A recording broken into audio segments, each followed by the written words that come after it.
Hello. In this video, I'm going to give you some tips on basic mixing and mastering in Mixcraft. This video is intended for those who want to write music in Mixcraft but don't already have any knowledge on basic mastering. You might not even know what mastering is. In general, I'm going to show you how to make sure that your songs sound good in terms of loudness and balance. It's very easy to make songs that are either too quiet, too loud, or maybe the volume fluctuates too much. So, the goal is that you can create a really good sounding audio file of your song and be able to share it with friends or upload it to SoundCloud or whatever. And I'm only going to really scratch the basics of mastering because mastering, as is done at the professional level, can be very complicated. So I'm going to give you just kind of some basic guidelines for a starting point. And even if you don't understand how all of this works exactly, it'll give you a starting point, like I said, for you can just use it on your songs and it'll help them by default without you having to tweak anything. So the first thing we need to do is make sure you have all of the software that you'll need to do this. Obviously, you'll want a copy of Mixcraft. I'm running Mixcraft Pro Studio 7. Mixcraft standard version is fine as well. But in addition to Mixcraft, we're going to need a couple of other pieces of software. Hey, I've got a system update. Go away. All right. So I'm going to go into Firefox here, and the two programs that we're going to need are a plugin called Ggain and also a wave editing program called Audacity. And if you don't already know, waves are, I shouldn't call it wave editing. A wave is a type of audio file, but it can edit almost any type of audio file. So let's pull up Ggain first here.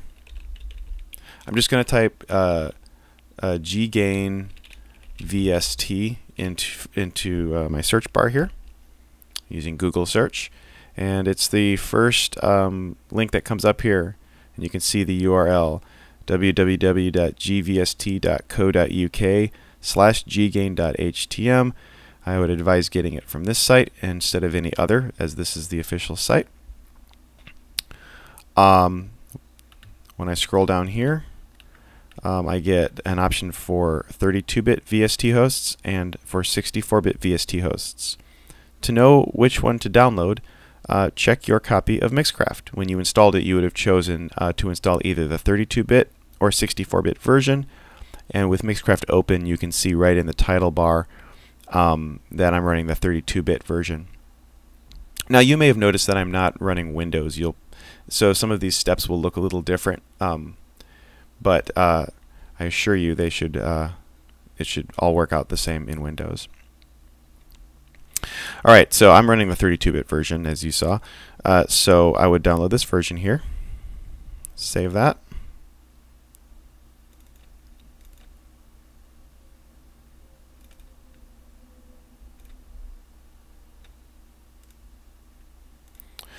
And then in order to install this, it's not as simple as double-clicking an installer. You'll notice that I have a zip file here.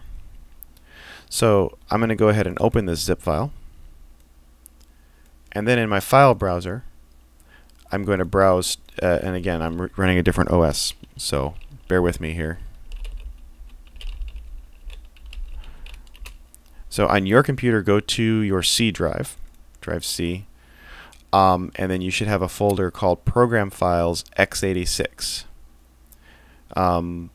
Now, since I downloaded the 32-bit version of Ggain, that's going to go into a folder in Program Files x86, and that folder is VST.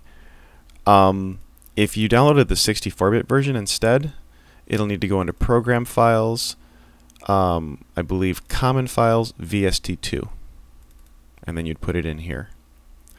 So I'm going to go back to Program Files x86 since I have the 32-bit version of Ggain, go into VST, and then I will just drag it from the zip file into here, and I already have it in there, so I don't need to do that.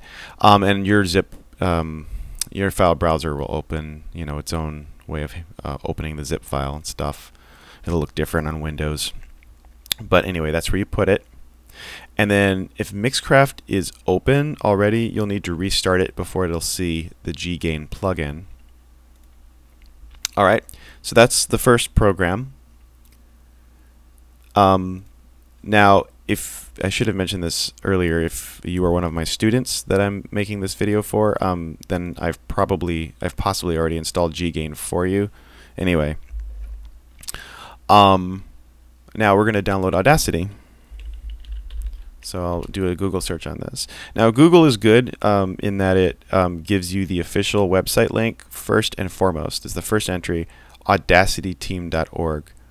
This is really important because there are some sites that also offer Audacity for download where it's not the official site, and it could possibly install some sort of malware or adware on your computer.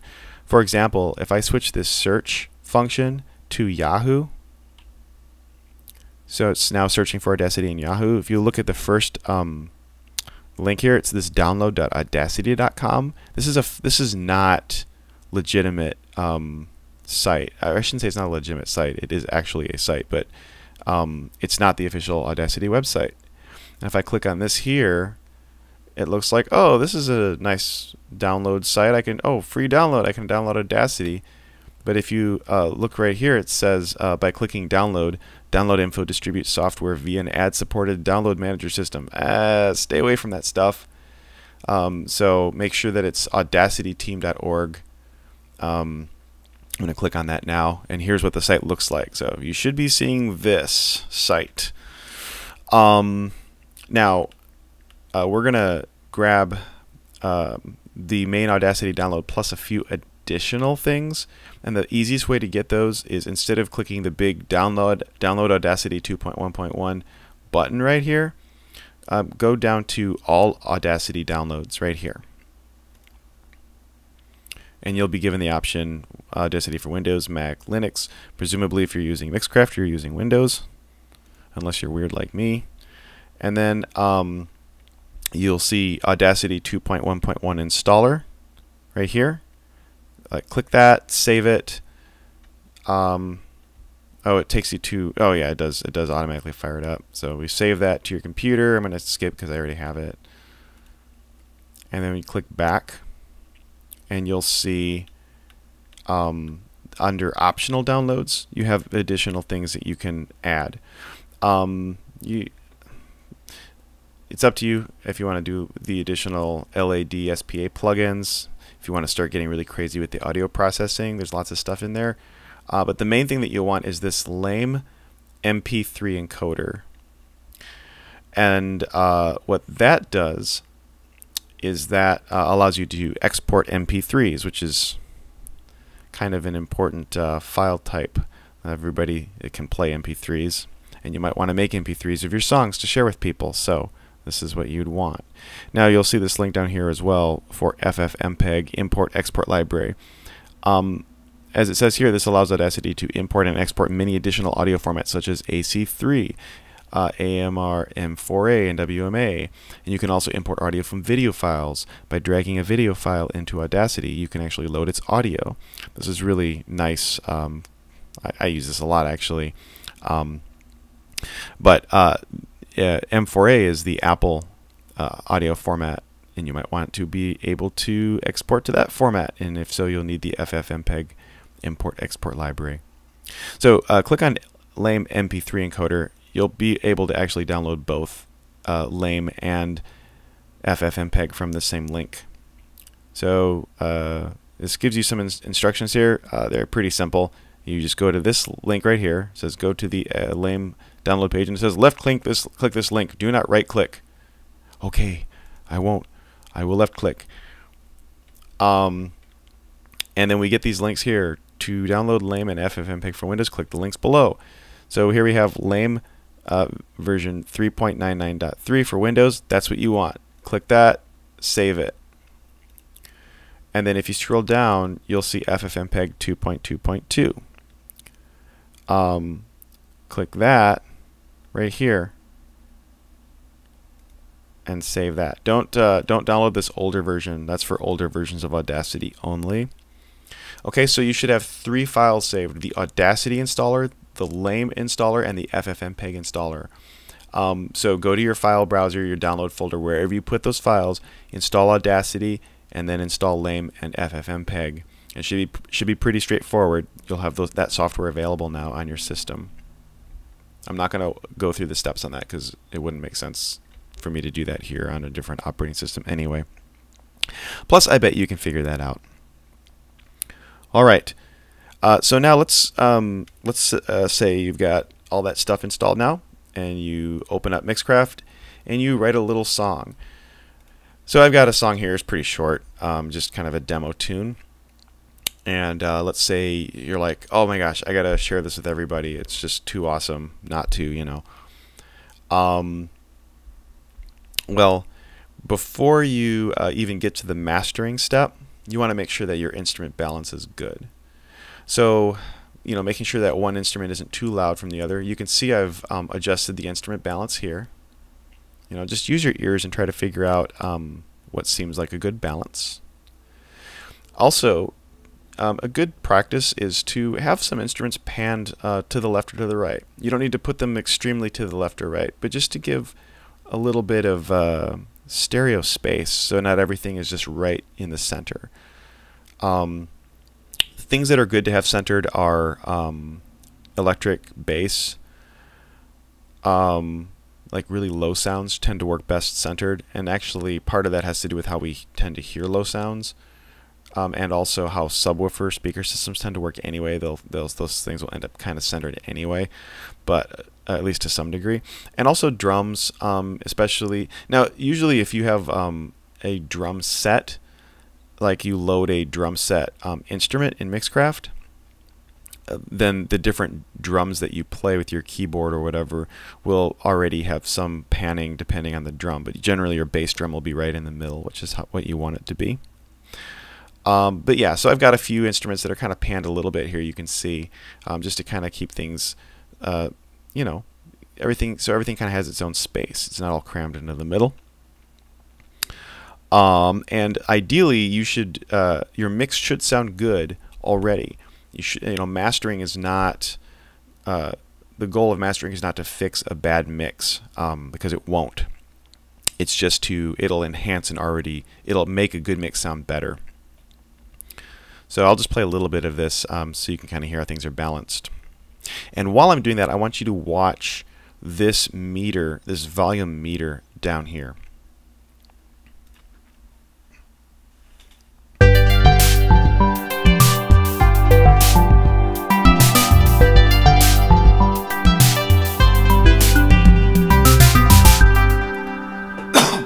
Excuse me. Did you notice these little red ends lighting up? That means that at some points the volume is too loud and it causes what's called clipping, where the waveform actually is too loud for, you know, too loud and it gets cut off. Too much clipping will lead to distortion. And this is one of the things that the mastering process seeks to eliminate. So I'm going to just give you one more mixing tip that I use before we go look at mastering, and that is, you probably noticed that my project starts on measure 2. I generally make it a rule of thumb to always start my projects on measure 2, and this is for 2 reasons. One, if I decide that one of the instruments should have a pickup, which means like maybe it comes in a note early, then I don't have to move everything over. Also, occasionally an instrument will not record correctly, like when you mix it down to audio. The instrument will it won't sound correct for some reason. And for whatever reason, some instruments need to be almost like woken up or something. It happens with certain synths. And in Mixcraft, I've noticed it happen with the ME80 synth and with Memory Moon sometimes. Although most synths are fine. But if you get a synth that seems to mix down incorrectly, a little trick that I've learned is to wake it up by creating a clip in at the beginning of the track. So let's pretend this Dope Dreams track here is causing those issues. I'm going to right click at the beginning and go add instrument clip. And then within this clip, I just need some sort of event to wake up the synth, but I don't want an event that's going to make sound. So I'm not going to put a note in here. Instead, I'm going to select, you can either do modulation wheel or hold pedal on off. We'll do hold pedal on off, and I'm just going to do 127 here. So this is means that the pedal is down, and then 0. So I got 127, so the pedal goes down and goes up. And that is usually enough to just kind of wake up the synth before it has to start playing notes, so that it doesn't kind of maybe miss the first note or play it incorrectly. So there's a little, that's the other reason why I start everything on measure 2. Now, let's just talk a little bit about the mastering stuff. Usually mastering involves using EQ or equalization to balance out the lows, the highs, and the mids. I'm not going to cover that. I'm just going to cover basic keeping the volume levels under control. So first things first, make sure that your volume meter is set, your master volume control here is set at exactly 0. You don't want this actually higher or lower. You don't want to be using this to adjust your volume. And the main reason is once we add mastering plugins, this volume only affects the end of the sound chain. So if any volume adjustments that you do, you want to do before it goes into the compressor. And that is where G gain comes into play. So I'm going to click this effects button here. This is the master effect. So this affects all the tracks. All right. I'm going to select G gain. Type it in here. All right. Now I'm going to click edit here to bring up its panel, and you can see G gain is a very simple plugin. It has a volume control, which can be boosted or reduced. And then it has a peak meter here. This actually shows how loud the sound actually gets, which is useful information. Because if it's louder than it should be, then we need to reduce it. So I'm going to start at the beginning here. And if you have a longer song, you might just want to play just the loudest part of the song rather than going through the whole thing, especially if there's quieter spots. Because really, what you really need to know is the loudest the song gets. So I'm just going to start at the beginning because this song pretty much is the same volume throughout.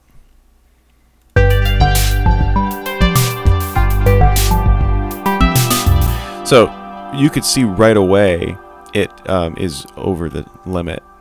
It says 3.3. I should have let it keep going, but let's see exactly how much it goes over. Now, if you want to get new readings, just click on this here and it'll reset it.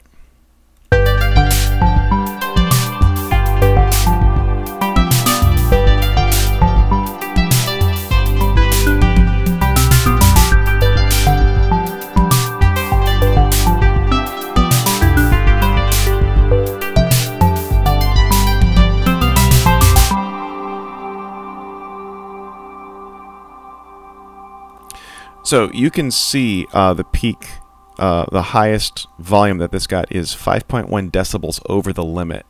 Now, if instead your highest point was under the limit, it would show a negative value here, and in that case you'd want to boost the sound. But here we want to reduce it, and it's pretty simple. If it's peaking at 5.1 decibels, we're going to reduce it by 5.1 decibels. I'm just going to keep it simple. Just type it in, minus 5.1. We'll reduce it. Okay, so you see the knob turned down.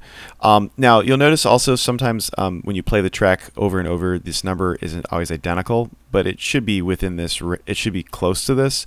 And the reduction doesn't need to be exact. The compressor will make sure that it doesn't really go over.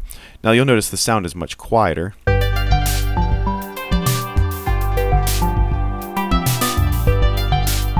And you can see our levels are much better.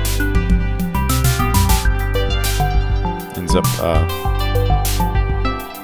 at as our loudest point right around measure 6. Ends up being pretty much perfect there.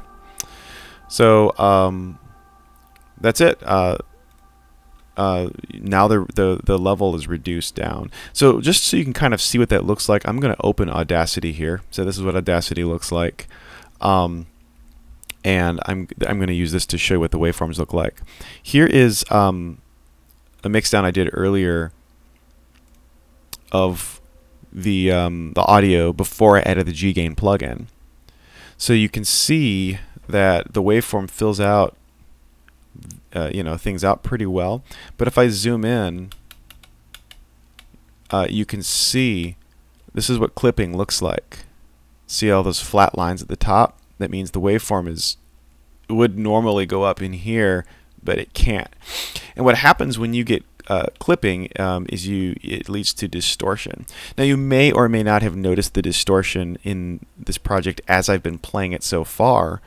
You may or may not have heard that clipping, but I can show you what clipping sounds like by giving you a more extreme example.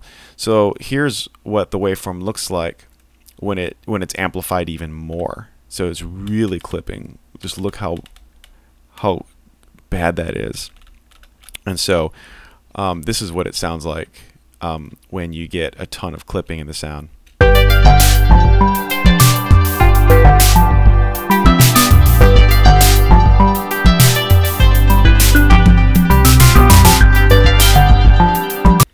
So you can hear that. It sounds pretty nasty.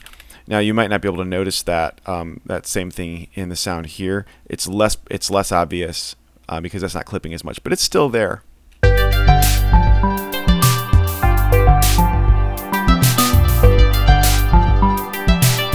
You could really hear it right here. Okay, so it just is a nasty thing to have in your sound. You don't want that. I apologize for my throat here, you guys. Having to listen to me cough and stuff. Whoops. Okay, so now, whoops, I'm sorry. So just to compare here, here was the waveform before we added G-Gain. And now here is the waveform after adding G-Gain. You can see it's much quieter. And you can see that peak here. This is where it gets to its loudest point, right, around measure 6. Okay?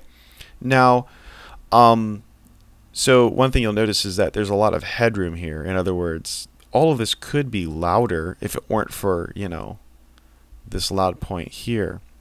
Well, that's what a compressor is going to do. It's going to kind of make this waveform all kind of fill out throughout the duration of this track here. All right. So, because you can hear how much volume we're losing. So I'm going to click solo here. And I'm just going to toggle between these two, and you'll hear how much quieter it is now that we've reduced the volume to avoid clipping.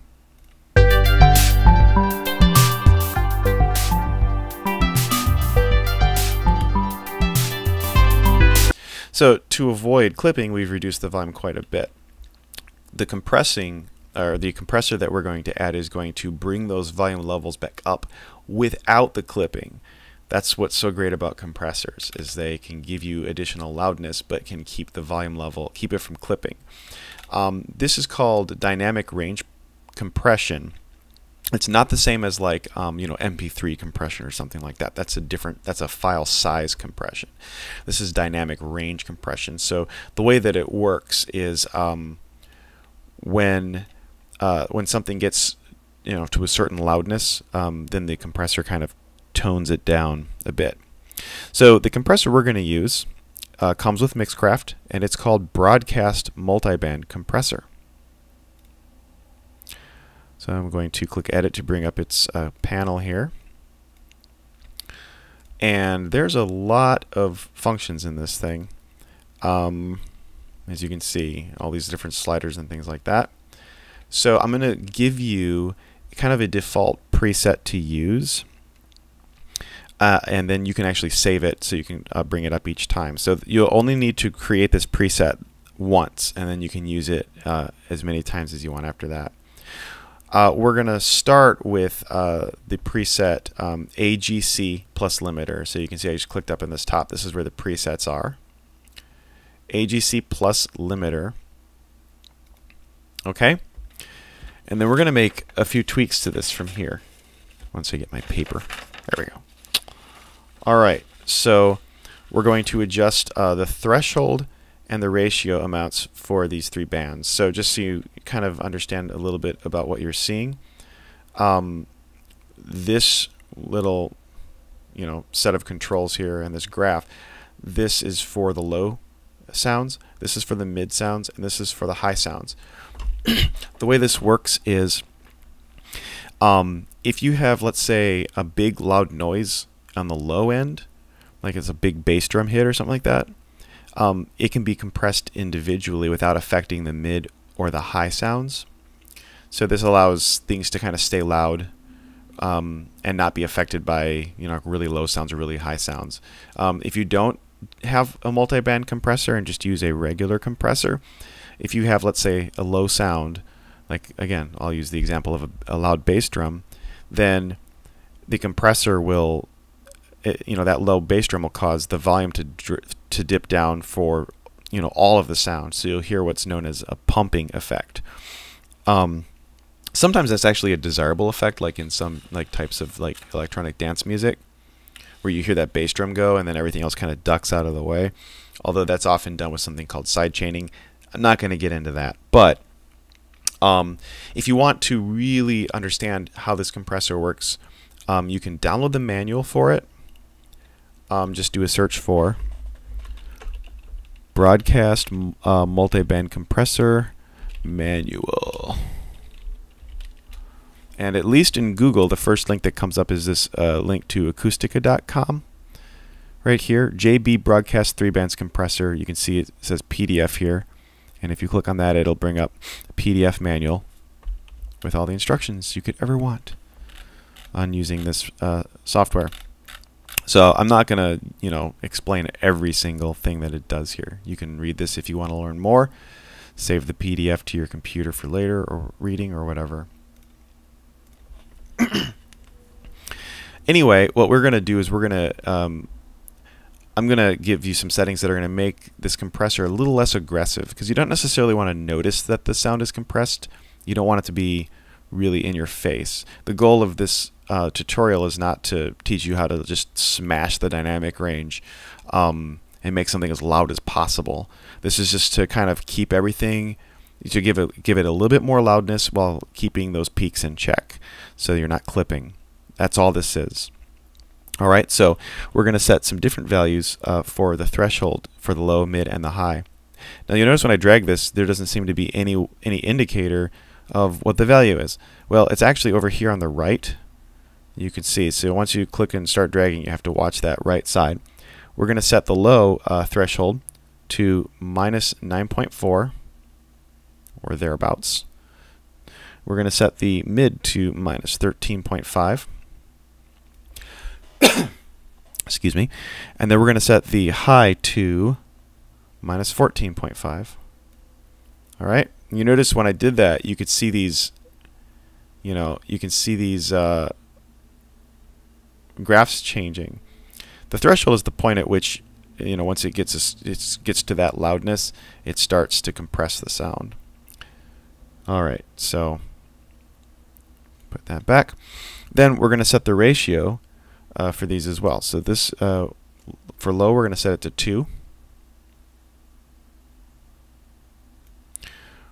For mid, we're going to set it to 3.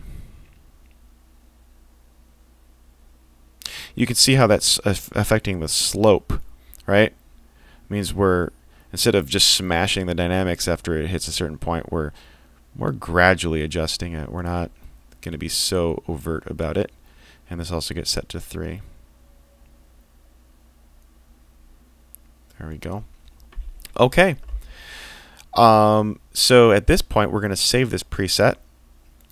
A good name for it would be something like light compression. And now, in the future, when you make a song, you can just pull this up by clicking here and selecting light compression. And then you don't have to try and drag these knobs around and stuff. All right. Now, there's a couple other things we're going to do with this here. There's this pre-gain. is basically how much extra volume you give to the sound before it pushes into the limiter. Well, what's a limiter?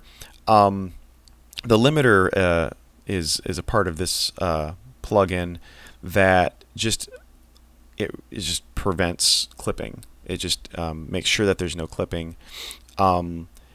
And so generally, after you've compressed the sound, your volume is going to be lower. So the limiter allows you to, this pregain allows you to kind of amplify the sound back up louder, and then the limiter will just make sure that there's no peaks beyond that.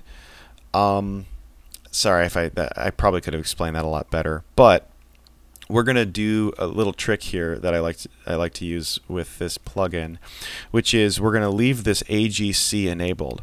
AGC is automatic gain correction, so it's going to kind of automatically adjust the volume as we go, so that it's kind of the ideal level. The problem is that this tends to fluctuate a lot with the AGC enabled. I don't like to be able to tell that the volume of my song is being manipulated so obviously.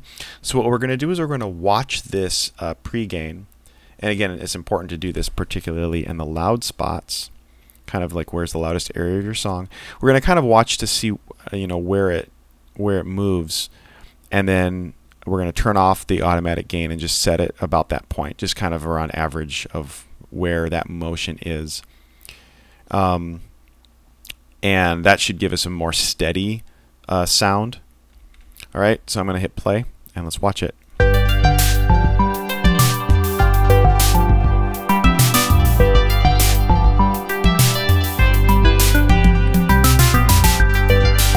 So you can see it dancing around this AI area.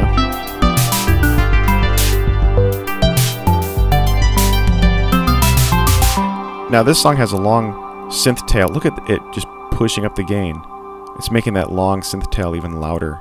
That's what I don't like about pre-gain. I'm sorry, that's what I don't like about the automatic gain, is it just makes everything that's quiet just kind of pushes. Now maybe you might want that. Maybe you might want all the quiet stuff to be obviously louder, but I just don't like that effect. So I'm going to turn off the AGC, and I'm going to drag this manually about around this AI area. It doesn't have to be exact. So I think it was dancing kind of around this area here throughout most of this section. So we'll leave it there. And guess what? That's all you need to do for the compressor. And again, for future projects, after you've set this preset up, you'll just simply load the preset, watch the pre-gain with the AGC enabled, turn off the AGC, and drag this to kind of an average area. So it's going to be different for each of your songs. And it's important to kind of see kind of where it hangs out by average, because some of your songs might have just a few peaks, right? Which might push the AGC will push this down for those peaks. But in general, you want to kind of have it where it just kind of sits on average, maybe a tiny bit higher than that, and the limiter will take care of those peaks, and that'll make sure everything sounds nice and full and loud. In fact, if you want to hear how much additional volume now we're getting out of this compressor, I'm going to play this again, and I'm going to toggle the compressor on and off so you can hear how much volume we're getting back now.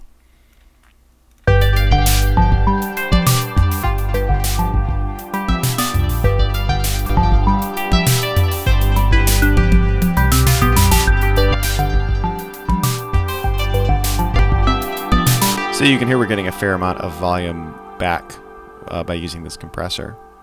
So now the next thing we need to do is save this as an MP3 or whatever. Actually, we're not going to save it as an MP3 right away, because we're gonna do some further processing on it using Audacity. So we're going to export it as a different audio format. I'm going to go up to File, Mix Down To, and I'm going to select FLAC. Older versions of Mixcraft don't have this option. If you have Mixcraft 7, make sure you update your copy so you can use the FLAC export. Otherwise, if you're using an older version of Mixcraft and like version 6, select WAVE. Both FLAC and WAVE are files that do not lose any audio quality. This is important because files like MP3, OGG, and WMA do lose audio quality. So you want to always keep your working copies and your master copies of your songs in WAV or FLAC. The reason I recommend FLAC, if it's available, is it results in smaller file sizes, so it doesn't take up as much room on your hard drive, which is nice. So we're going to select FLAC, and under the format details, we're going to click Edit Details here, and we're going to select for settings. I'm going to click Configure, and instead of it's 44100 kilohertz or hertz, 44100 hertz is a good sample rate. That's CD quality. But for bit depth, we're going to select 24 instead of 16. This just gives us more quality to work with. Stereo, obviously. And then this compression amount 5 doesn't matter. Again, this is compression that does not result in any loss of audio quality, but does make the file sizes smaller. Click OK. Now, if you selected WAV, you'd have a similar option. You want to select 24-bit WAV as well. I'm going to click OK. I'll give it a title. I'll just call it Mixdown Compressor, I guess. I'm just going to overwrite the existing file. And you'll see it. Sometimes, depending on how long your song is, it might take a while for it to render it out. But this is a short song, so it won't. Okay. Now, I'm going to go into Audacity, and I'll let you see how this looks. So I'm going to bring in, first of all, this was our waveform before we added G gain to reduce the clipping. Here is the audio file from after we added G gain, so there's no clipping, but you can see how quiet it is. And now if I bring in the compressed version after we added broadcast, you can see it looks full, right? It looks kind of like here. Let's get rid of this. Let's get rid of the reduced volume version here, so you can do a direct comparison. You can see. This looks full, and this looks full. The difference is that we don't get clipping with the compressed version. So, you know, if I zoom in here, for example, you can see all this clipping, right? But at the same spot, this is what it looks like in the second waveform. Oh wait, they're not totally aligned. Here we go. So you can see there's no clipping whatsoever, which is really nice. Yeah. So if we do a comparison, a sound comparison, you'll hear, like here I remember there was a lot of clipping. So let's listen here with the original version, and then we'll listen to the compressed version. You can hear the distortion in there.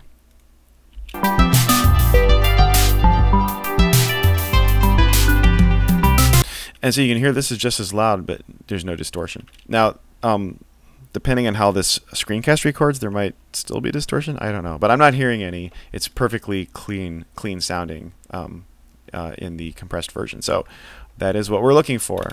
The compressor did its job. However, the reason I had you guys install Audacity is because we still need to do some cleanup to this waveform. First of all, you'll notice that we have a measure of silence before the audio starts. So, you've seen me already using some of these controls here. This is similar to Mixcraft. We have play, rewind, fast forward, or whatever.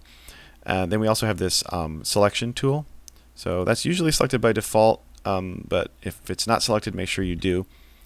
Now to scroll and zoom in, you're going to use the mouse wheel and different modifier keys. So if I hold down Control and use my scroll wheel or a scroll function on your trackpad, you'll see it zooms in.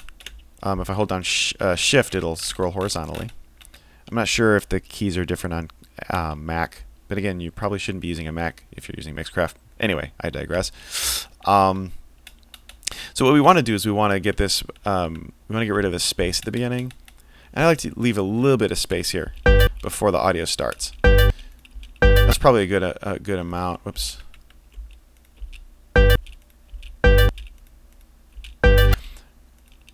Probably about that amount of space is good. And this is because I've noticed that some audio players, for whatever reason, like if the sound starts immediately, like you kind of lose like the first like millisecond or so of the sound. So it's good to leave just a tiny bit of space.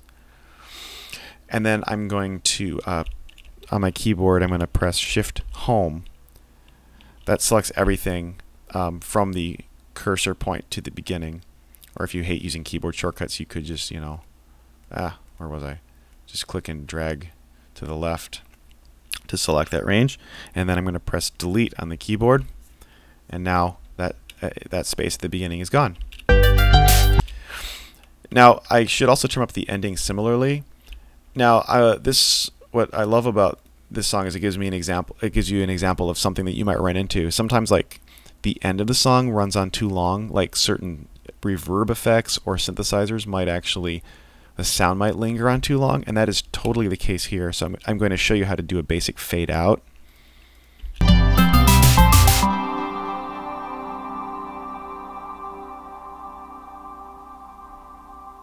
It just goes on too long. I don't want that to sit there drifting out. So I'm going to delete up to about here. I'm going to take maybe from about here to the end, select that range. Then I'm going to go up to Effect and select Fade Out. And you see it. It's going to get quieter faster. So let's hear that ending now.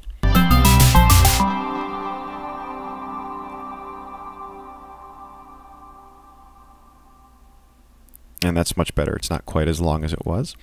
And now I'm happy with the beginning and the ending of the waveform. And that's generally the only editing you're going to do to the actual waveform in Audacity. Actually, there is one more thing that is actually very important to do. As nice as it is that we have all this volume and that we can hit right up against the limit here without any clipping, we can still end up with clipping when this gets converted to other formats like MP3, because of the way it processes the sound. So to avoid that, we're going to give this song a little bit of headroom. So I just clicked here to select the whole waveform. So I don't know if you saw that. I just clicked right here. That selects the whole thing. It'll work either with everything selected or with nothing selected. Just make sure you don't have like a tiny bit selected. And then go up to Effect and select Amplify. And then what we're going to do for amplification is under New Peak Amplitude. This means we're going to set the loudest that it is going to be. We're going to put -0.5. This is half of a decibel. Click OK. And you can see that now the waveform doesn't completely fill up the view as it did before. There's a little space. Just in case you missed that, I'm going to undo Control Z so you can see how that fills out. Now if I redo, you can see now there's more space. All right? Is that all clear? And this means that when we convert this into like MP3 and other formats, it's not going to distort, not going to clip.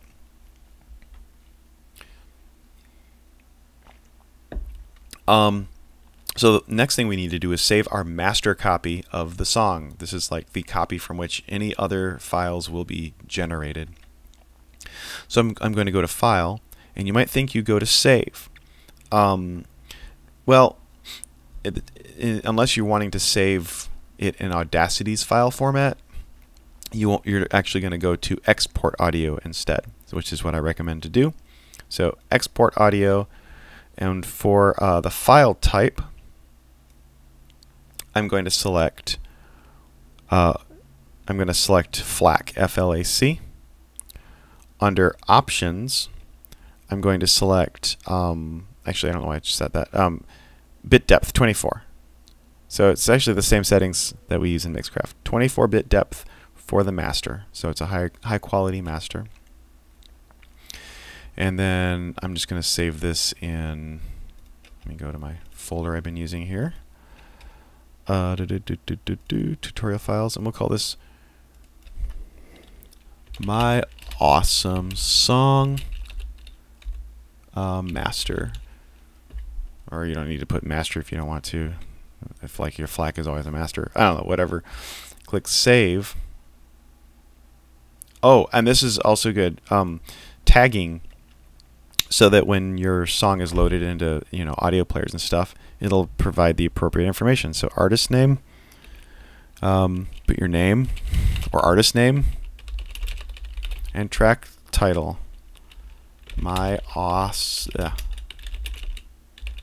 Whether or not you want to provide the year, genre. I'm always terrible. I don't even know what genre this song is. Or comments, I guess, whatever. Main thing is getting your artist name and track title. And what's great about that is that's going to get stored in the flac. This is also another good reason to use flac for your master instead of wave, because I think waves, I think that there's, I don't know if they support tagging correctly or something, but it never seems to remember that info. So here's the master file here, the flac, F-L-A-C. But in general, if you like email somebody a flac, they might not know what to do with it. They're going to be expecting an MP3. Not to mention, MP3s are going to be much smaller, and you might not be able to fit a flac into an email. So again, the purpose of the flac is that you have a high quality master. But chances are you're going to want an MP3 out of this. And this is where having installed that lame MP3 encoder comes in handy, because you can now go File, Export Audio, and we're going to select MP3. And then under Options, we get to select the quality. I would argue that going with the highest quality for MP3 is the best way to go. So under Quality, select 320 kilobits per second. Make sure the channel mode is in joint stereo. And I think just having constant bitrate is good. And there's all kinds of stuff you can read on what's the best, you know, is it better to use variable or constant, whatever. Just do constant for now. Nobody is going to care. And click OK. And then save file. And notice the tags are still there. This is also good if you ever decide to make your song available in other file formats. Just reloading, if you reload the... What did I just save that as? Wow. Okay. Oh, I just saved it as Mixdown Normal. Whoops. I meant to save it as my awesome song. My awesome song. Anyway, if you load this flac file, this master flac file, back into Audacity at a later date, it'll still have the tagging information in there, which is really nice. So now you have an MP3 that you can email people or upload to SoundCloud or whatever. Now, if you're going to be uploading to SoundCloud, it's going to be doing further conversions on your audio for when people play the project. And you do have the option to let people download your song. I'm mentioning all this because if you want people to download your song, it's probably best to upload the MP3. But if you're not planning on making your song available for download from the SoundCloud website, then it's probably better to upload the flac, because it's going to end up with slightly higher quality. Otherwise, because when you make this as an MP3, it's going to be lower quality than the original, and then SoundCloud's going to process it further and make it even lower quality than that. So you'll get better results by uploading the flac, but you might not necessarily want flac to be the file format that people download when they're downloading your song. So in that case, use the MP3.